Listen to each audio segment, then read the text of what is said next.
எப்படி இருக்கீங்க? சாப்பிட்டீங்களா? நல்லா விசாரிக்கிறேன். எல்லாம் நல்லா இருக்கீங்களா? நான் ஒரு கதை சொல்ல போகிறேன். ஒரு ஊரில் வந்து புருஷன் பொண்டாட்டி 2 பேர் 2 குழந்தைங்க வாழ்ந்து வந்தாங்க. வாழ்ந்து வரையில் அவங்க துணைக்கு யாரும் இல்லை, ரொம்ப படுவராக ரொம்ப ஏழையாக இருந்தாங்க. அப்போ அவங்க என்ன சொன்னாங்க, பைரவான ஒரு நாயை வளர்த்தாங்க. துணைக்கு வேணுமே நம்மளுக்கு,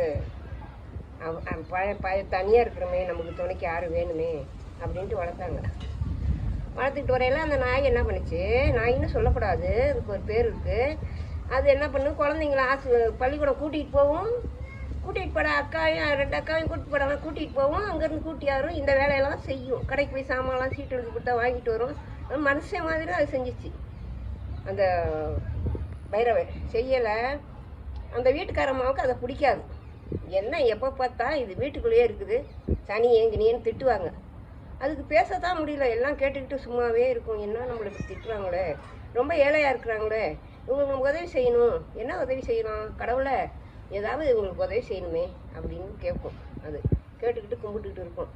சோறு சாப்பிட்ற நேரமெல்லாம் போய் டைனிங் டேபிள்கிட்ட உட்காந்துருக்கும்.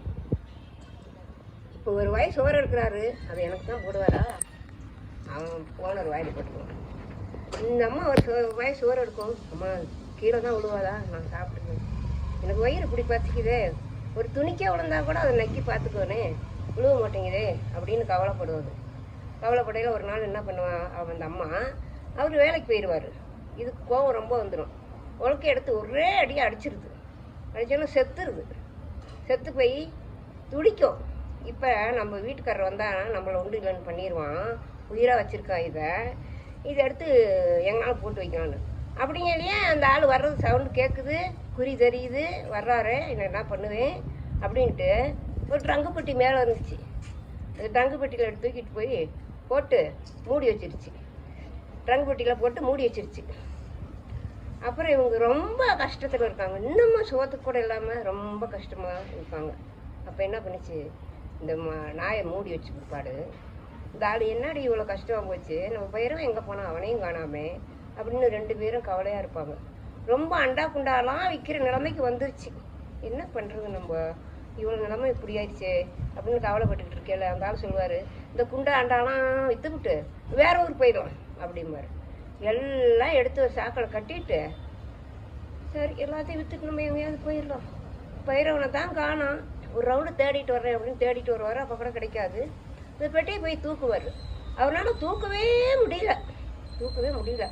சரி தூக்கவே முடியலன்னு சுற்றி எடுத்து தட்டி திறந்து பார்த்தா வெறும் தங்கம், பணம், வைரம், வைதூரியெல்லாம் மின்னுது.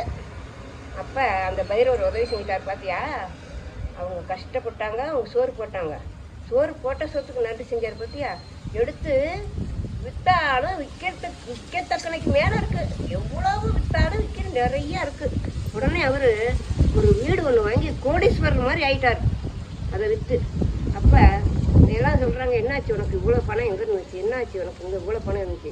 அப்போ அவர் வந்து இந்த கதையை சொல்கிறாரு, நான் இந்த மாதிரி பண்ணிட்டேன், அது மாதிரி என் பொண்டாட்டி பண்ணிடுச்சு, அது வந்து பொட்டியில் வச்சு பூட்டிக்கிட்டு அந்த மாதிரி பணம் காசு ஆயிடுச்சு அப்படின்னு சொல்லி எல்லா மக்களுக்கெல்லாம் கொடுக்குறாரு. அவளும் விற்கிறாரு, அவரும் வீடு கட்டுறாரு, வாசல் கட்டுறாரு. ரொம்ப சேமமாக வாழ்ந்துட்டாங்க அவங்க.